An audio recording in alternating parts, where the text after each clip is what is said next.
वैशाली के पुरुषों को क्या जवाब देना है, इसका समाधान रानी वैशाली के राजा को दे रही थी। रानी ने कहा, महाराज, यदि आप वैशाली के पुरुषों को आम्रपाली के महल आने की अनुमति नहीं दे सकते तो उन्हें साफ साफ कह दीजिए कि अब आम्रपाली के महल में किसे आना है और किसे नहीं, इसकी अनुमति उन्हें आम्रपाली से लेनी होगी। ऐसे भी आम्रपाली की तीसरी शर्त यही थी कि जो कोई भी उसके महल में आए उसकी जांच पड़ताल ना की जाए। और ऐसे में हम कौन होते हैं उन्हें रोकने वाले। महारानी की बातों का साफ मतलब था कि राजा को इन सब में नहीं आना चाहिए। यदि वैशाली के पुरुष आम्रपाली के साथ होली खेलना चाहते हैं तो वो उसके महल जा सकते हैं और इसके लिए उन्हें राजा से नहीं बल्कि आम्रपाली से खुद बात करनी होगी। लेकिन रानी की बातों को सुनकर राजा ने कहा, नहीं महारानी, देवी आम्रपाली की सुरक्षा हमारी जिम्मेदारी है। आपको पता भी नहीं है, अगर हमने ऐसा किया तो देवी आम्रपाली कितनी बड़ी मुसीबत में आ जाएंगी। तो महारानी ने समझाते हुए कहा, महाराज, समझने की कोशिश कीजिए। यदि आपने ऐसा नहीं किया तो लोग आम्रपाली के नहीं बल्कि आपके विरुद्ध खड़े हो जाएंगे। इसमें आम्रपाली का तो कुछ नहीं जाने वाला। अगर नुकसान होगा तो राजमहल का और आपका। लोग आपके खिलाफ विद्रोह करेंगे, आम्रपाली के खिलाफ नहीं। राजा ने असमंजस में आते हुए कहा, महारानी, आप समझ नहीं रही हैं। नगर वधु का पद हमने बनाया है तो इससे जुड़े हर एक निर्णय हमें लेने होंगे। और वैसे भी नगर वधु के पद का नियम है कि कोई भी उनसे इस तरह आसानी से नहीं मिल सकता। महारानी ने राजा को उकसाते हुए कहा, तो फिर ठीक है महाराज, आप अपना निर्णय सुना दीजिए और बोल दीजिए उन सबसे कि आम्रपाली उनके साथ होली नहीं खेल सकती।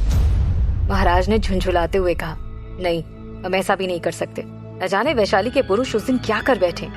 हम नहीं चाहते कि होली के पर्व पर रंगों की बजाय रक्त की होली खेली जाए। महाराज, आपके पास अब एक ही उपाय है और वो ये कि आपको या तो आम्रपाली को समझाना होगा या फिर वैशाली के पुरुषों को। सोच लीजिए आपको क्या करना है। इतना कहकर महारानी वहाँ से चली गई। महाराज चिंतित होकर अपनी शैया पर जाकर बैठ गए और काफी देर तक सोचने के बाद उन्होंने एक सैनिक को बुलवाया और कहा, देवी आम्रपाली से जाकर कहो कि महाराज उनसे मिलना चाहते हैं, अभी और इसी वक्त। सैनिक महाराज की आज्ञा पाकर तुरंत आम्रपाली के महल की तरफ निकल गया। उस वक्त आम्रपाली शाम की पूजा करके वापस लौट रही थी। तभी सरना ने आकर उससे कहा, देवी, क्या आपका ये निर्णय उचित है? तो आम्रपाली ने मुस्कुराते हुए जवाब दिया, क्या हुआ सरना, तुम इतना क्यों सोच रही हो? देवी, आपने होली के अवसर पर वैशाली की सभी स्त्रियों को महल बुलवाया है, लेकिन वैशाली के पुरुषों को नहीं। क्या आपको लगता है वो चुप बैठेंगे? तो आम्रपाली ने जवाब दिया, हमारी होली है तो निर्णय भी हमारा ही होगा ना, कि हमें कैसे और किसके साथ होली खेलनी है। उससे उन्हें क्या? वैसे भी महाराज का आदेश है कि हमारे महल के आसपास कोई भी पुरुष नहीं घूम सकता, तो फिर वो भी भला क्या कहेंगे? सरना ने इसका जवाब नहीं दिया, लेकिन अंदर ही अंदर वो जानती थी कि वैशाली के पुरुष किस फितरत के हैं। अगर उन्हें पता चला कि आम्रपाली ने वैशाली की सभी स्त्रियों को महल बुलाया है तो नशे में न जाने वो क्या कर बैठेंगे। सरना इस बात से काफी परेशान थी। आम्रपाली ने उसके चेहरे के भाव देखते हुए कहा, चिंता मत करो सरना, कुछ नहीं होगा, तुम जाओ और सभी स्त्रियों को निमंत्रण देकर आओ। उसी वक्त राजा द्वारा भेजा सैनिक वहाँ आया और आम्रपाली का अभिवादन करते हुए कहा, देवी, आपको इसी वक्त महाराज ने महल में बुलवाया है। अभी इसी वक्त? लेकिन क्यों? आम्रपाली ने पूछा। सैनिक चुप खड़ा था क्योंकि उसके पास उसका कोई जवाब नहीं था। तो आम्रपाली ने कहा, तुम चलो, हम अभी आए। लेकिन सरना का ध्यान अभी भी वैशाली के पुरुषों पर ही था। उसको परेशान देखकर आम्रपाली ने उसके कंधे पर हाथ रखा और समझाते हुए कहा, वैशाली की स्त्रियों को यहाँ बुलाने के पीछे एक और महत्वपूर्ण कारण है सरना। भले ही उनकी नजरों में हमारे लिए सम्मान है, परंतु फिर भी अंदर ही अंदर वो हमें एक नगरवधु कम और वैश्या की तरह ज्यादा देखती हैं। हम चाहते हैं कि वो पर्व के उपलक्ष्य में यहाँ आए ताकि हम उनके मन की सारी दुविधा दूर कर सकें। आम्रपाली का उद्देश्य सुन सरना को अच्छा महसूस हुआ, लेकिन उसका डर अभी भी बना हुआ था। ऐसा कहकर आम्रपाली तो वहाँ से चली गई। सरना भी वैशाली की स्त्रियों को बुलाने के लिए जा रही थी, लेकिन अचानक उसकी नजर उस चबूतरे पर पड़ी जिस पर उस दासी ने सम्राट बिंबिसार का पत्र सोम को ना देकर बाहर रख दिया था। उस पत्र को देखकर सरना उसके पास गई और उसे उठाकर खुद से बोली, ये किसका पत्र है और यहाँ किसने रखा? इतना कहकर सरना ने उस पत्र को खोला और पढ़ने लगी। उस पत्र में साफ साफ लिखा था, प्रिय आम्रपाली, आशा करते हैं आप सकुशल होंगी, लेकिन हमारा ध्यान यहाँ लग नहीं पा रहा है। सुबह से शाम तक सिर्फ आप ही हमारे मन मस्तिष्क में रहती हैं। हम आपसे दूर जाकर भी दिन रात आपके बारे में सोचते हैं। आपके साथ बिताया हुआ हर एक पल हमें याद आता है। आम्रपाली, हमें आपसे प्रेम है। क्षमा चाहते हैं कि हम इतनी बड़ी बात इस पत्र से कह रहे हैं, परंतु हम क्या करें? हमें आपको खोने से डर लगता है। यदि आप भी हमें प्रेम करती हैं तो हमें आपके जवाब का इंतजार रहेगा। आपका शुभ चिंतक और प्रेमी, कलिंग व्यापारी भानु प्रताप। उस पत्र को पढ़कर सरना के चेहरे पर मुस्कान आ गई। उसने कहा, अच्छा तो ये बात है, अब समझ आया कि क्यों भानु प्रताप जी अपने प्राणों पर खेलकर बार बार देवी आम्रपाली को बचा रहे थे, क्योंकि उनके प्राण देवी आम्रपाली में जो अटके हैं। लेकिन देवी आम्रपाली ने इस पत्र को यहाँ क्यों रख दिया? ये बोलकर वो आम्रपाली से मिलने के लिए चली गई। लेकिन जब तक वो कक्ष में पहुंची, आम्रपाली राजा से मिलने के लिए निकल चुकी थी। कक्ष में आम्रपाली को ना देख सरना ने उस पत्र को कक्ष के बीचों बीच रखे गोल मेज पर रख दिया और कहा, अब तो बात करनी पड़ेगी देवी आम्रपाली से। सखी भी कहती है और इतनी बड़ी बात भी छुपाती है। आज तुम उनकी टांग खींच कर ही रहेंगे। वैसे सबसे पहले तो यही पूछना पड़ेगा कि उन्होंने इस पत्र का जवाब दिया भी या फिर नहीं। ऐसा कहते हुए सरना कक्ष से निकल गई। इधर आम्रपाली राजमहल में राजा के पास पहुंची। उस वक्त राजा अपने कक्ष के पास बने बाग में खड़े थे और अपने दोनों हाथ मोड़कर कुछ सोच रहे थे। उनके चेहरे की गंभीरता बता रही थी कि वो वैशाली के पुरुषों की मांग के बारे में सोच रहे थे। आम्रपाली ने उनके पास जाकर अभिवादन किया और कहा, महाराज आपने हमें बुलवाया? आम्रपाली की आवाज सुनकर राजा चौंकते हुए उसकी तरफ मुड़े। एक लंबी गहरी सांस लेते हुए कहते हैं, जी देवी आम्रपाली, हमें आपसे कुछ महत्वपूर्ण बात करनी है। आइए बैठिए। ऐसा कहते हुए राजा ने पास बने पत्थर के ऊंचे आसन पर आम्रपाली को बैठने का इशारा किया। राजा के बाग में सफेद संगमरमर के बने बड़े बड़े आसन लगे थे, बिल्कुल राजसी तरीके से बनाए गए थे। आम्रपाली ने हाँ में सिर हिलाया और धीरे से जाकर उस आसन के कोने पर बैठ गई। राजा भी उस आसन के दूसरे छोर पर जाकर बैठ गए। उन दोनों के बीच करीब 2 हाथ का फासला था। राजा ने सहजता के साथ आम्रपाली से कहा, देवी, हमारे सामने एक बहुत बड़ी दुविधा आन पड़ी है। हमें कुछ भी समझ नहीं आ रहा कि हम क्या करें, इसलिए हमने आपको बुलाया है।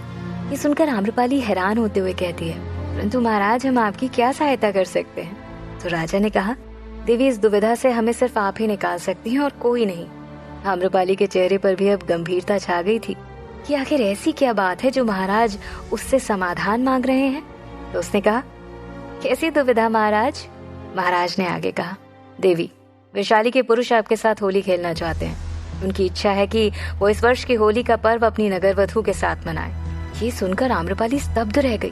परंतु ऐसा कैसे हो सकता है? अभी कुछ महीनों पहले आपने ही तो ये निर्णय लिया था कि अब हमारे आसपास कोई भी पुरुष नहीं आएगा, तो फिर ये सब कैसे? राजा कुछ नहीं बोल पाए। उनके पास इसका कोई जवाब नहीं था। तभी आम्रपाली ने आगे कहा, नहीं महाराज, हम वैशाली के पुरुषों के साथ होली नहीं खेल सकते। आपको पता है ना, अगर वो सब महल आ गए तो क्या होगा? नहीं महाराज, ऐसा हरगिज नहीं होगा, आप उन्हें मना कर दीजिए। ये कहते हुए आम्रपाली खड़ी हुई और वहाँ से जाने लगी। तभी राजा ने कहा, अगर हमने मना किया तो विद्रोह की स्थिति उत्पन्न हो सकती है देवी। उन्होंने साफ साफ कहा है, न होली खेलेंगे और न खेलने देंगे। ये सुनकर आम्रपाली रुक गई। उसने गंभीर आवाज में राजा से कहा, तो आप ही बताइए महाराज, क्या करना चाहिए हमें? राजा को महारानी की बात याद थी कि अगर आम्रपाली स्वयं ये निर्णय लेंगी तो न लाठी टूटेगी और सांप भी मर जाएगा। यही सोचकर उन्होंने कहा, देवी, होलिका दहन से पूर्व हमें यह निर्णय सुनाना है। यदि उस वक्त आप अपना फैसला स्वयं सभा में आकर सुनाएंगी तो उचित होगा। शायद आपकी बातें सुनकर वैशाली के पुरुष मान जाएं। राजा की बात को सुनकर आम्रपाली कुछ सोचने लगी और कुछ देर बाद उसने कहा, ठीक है महाराज, हम कल शाम की सभा में उपस्थित रहेंगे। ये बोलकर आम्रपाली वहाँ से चली तो गई, लेकिन उसके अंदर ये सोच बराबर उथल पुथल मचा रही थी कि क्या वैशाली के पुरुष उसकी बात मानेंगे। इधर मगध साम्राज्य में सम्राट बिंबिसार रानी कोशला देवी के पास गए। उस वक्त वो काफी उदास थीं और अपने कक्ष में बैठी हुई थीं। सम्राट बिंबिसार उनके पास आए और उन्होंने समझाते हुए कहा, रानी, हमें भी दुख है कि जो भी कुछ हुआ उन सब के पीछे आपके भाई का हाथ था, परंतु साम्राज्य के नियम से भी आप भली भांति परिचित हैं। उन्हें मृत्यु दंड ही मिलना था, परंतु सम्राट उसने ये सब जानबूझकर नहीं किया। वो तो रानी कौशला देवी अपने भाई सुभद्र का पक्ष ले रही थी, लेकिन सम्राट ने उनकी बात को बीच में काटते हुए कहा, रानी, सारे प्रमाण उनके खिलाफ हैं और उसने स्वयं सभा में स्वीकार किया है कि वो दोषी है। यदि वो आपका भाई ना होता तो इस छल के लिए हमने उसी वक्त उसका गला धड़ से अलग कर दिया होता। आप खुद सोचिए, यदि आज आपके भाई की जगह किसी और ने ये सब किया होता तो शायद आप स्वयं उसे मृत्यु दंड देने के लिए कहती, फिर आज क्यों नहीं? सम्राट की बातों से कौशला देवी और उदास हो गई और अपनी नजरें नीचे झुकाकर बैठ गई। सम्राट ने उनके बगल में बैठते हुए आगे कहा, जहाँ तक विवाह नीति की बात रही, तो यदि युद्ध लड़कर हमें अपना साम्राज्य विस्तार करना होता तो आप भी जानती हैं कि अब तक अनगिनत लाशें बिछ चुकी होती, पूरे भारतवर्ष में रक्त की नदियां बह रही होती।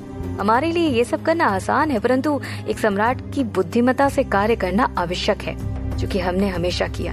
हम अपने सैनिकों का बलिदान कर सकते हैं, लेकिन उनके परिवारों का क्या, जो बेघर हो जाते हैं? युद्ध से सिर्फ अशांति फैलती है और कोई समाधान नहीं निकलता। हमारे लिए युद्ध से बढ़कर विवाह नीति थी, क्योंकि एक राजकुमारी का रानी बनना ही उचित है, और ऐसा करके हमने आपको पूरे साम्राज्य की रानी बना दिया। रानी कौशला देवी ने सम्राट बिंबिसार की बातों का कोई जवाब नहीं दिया, बल्कि वो तो मुंह फेर कर बैठ गई। सम्राट उनके जवाब का इंतजार कर रहे थे, लेकिन कोई उत्तर ना मिलने पर वो अपनी जगह से उठकर खड़े हो गए और एक लंबी सांस लेते हुए कहते हैं, एक सम्राट को हृदय से नहीं बल्कि दिमाग से निर्णय लेना होता है, और आज भी हमने वही किया। और रही बात आपकी और हमारी, तो नियति में आपका हमारी रानी बनना लिखा था, जो कि हुआ, और इसे आप बदल नहीं सकती। यदि आपको लगता है कि हमें छोड़कर आपको वापस चले जाना चाहिए, तो आप हमारी तरफ से पूरी तरह से स्वतंत्र हैं। जैसे ही सम्राट ने उन्हें जाने के लिए कहा, रानी कौशला देवी तुरंत बोलती हैं, आपके लिए सब कहना बहुत आसान है सम्राट। हाँ, हम जानते हैं सुभद्र ने गलत किया और उसे उसकी गलती की सजा भी आपने दे ही दी, लेकिन रही बात हमारी, तो विवाह के पश्चात एक स्त्री का पूरा संसार उसका स्वामी होता है। वो आती डोली में है, लेकिन जाती अर्थी में है। अब यहाँ से अगर हम जाएंगे तो हम नहीं बल्कि हमारा शव जाएगा। ये सुनकर सम्राट ने साधारण लहजे में कहा, आपका निर्णय सुनकर हमें प्रसन्नता हुई। हमें उम्मीद है कि आप हमें भी समझेंगे। रानी कौशला देवी ने कहा, हमने तो आपको उस दिन से समझना शुरू कर दिया था सम्राट, जिस दिन आपसे विवाह हुआ था, परंतु आप ही हमें समझ नहीं पाए। कौशला देवी की इन बातों का सम्राट बिंबिसार ने कोई जवाब नहीं दिया और एक गहरी सांस लेकर कक्ष से बाहर चले गए। सम्राट के जाते ही कौशला देवी दांत पीसते हुए मन में कहती हैं, आपके पास हमारे लिए समय नहीं है, लेकिन उस नगरवधु के लिए पूर्ण समय है सम्राट। आप शायद भूल रहे हैं कि पिछले कुछ दिनों से आप वैशाली में सिर्फ और सिर्फ उसी की वजह से रुके थे। खैर, हमें जितना दुख अपने भाई को खोने का है, उतनी ही खुशी इस बात की भी है कि अब आम्रपाली नहीं रही। जहाँ मगध में कौशला देवी को इस बात पर भरोसा था कि आम्रपाली अब जीवित नहीं रही, तो वहीं वैशाली में नीलपत महल में आम्रपाली चिंता में डूबी हुई अपने कक्ष में आ गई। अंदर आकर वो सीधे अपने कक्ष के उस खिड़की के पास आकर खड़ी हो गई जहाँ से पूरा वैशाली दिखता था। वैशाली की तरफ देखते हुए आम्रपाली के मन में बस यही चल रहा था कि आखिर कल की सभा में क्या होगा। वैशाली के पुरुष उसकी बात मानेंगे या फिर नहीं। इस असमंजस्य में डूबी आम्रपाली ने मेज पर रखे पत्र की तरफ अब तक ध्यान नहीं दिया था। उसका पूरा ध्यान सिर्फ राजा की बातों पर था। क्या आम्रपाली वैशाली के पुरुषों को समझा पाएगी? भानु प्रताप का पत्र पढ़ने के बाद आम्रपाली का जवाब क्या होगा? क्या करेंगी कौशला देवी जब उन्हें पता चलेगा कि आम्रपाली जीवित है? जानने के लिए सुनते रहिए।